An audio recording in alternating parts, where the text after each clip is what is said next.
Þórarinn Gíslason, prófessor við læknadeild, hefur tekið þátt í rannsóknum á áhrifum öskufallsins úr Eyjafjallajökli.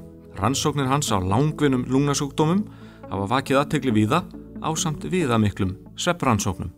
Megin starf okkar annars að greina og meðhöndla svefnháðar öndunartruflanir og hins vegar að fást við að lækna fólk með langvinna teppusjúkdóm í lungum, og það mikið upp úr því leggjandi að átt að sjá hvers vegna þessi örlög bíða sumra en ekki annara.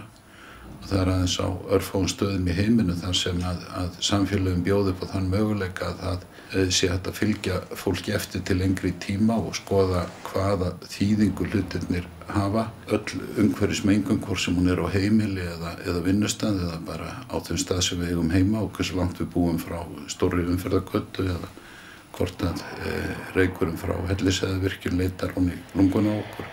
Allt þetta getur hugsanlega haft áhrif á það hversu lengi lungun okkar endast.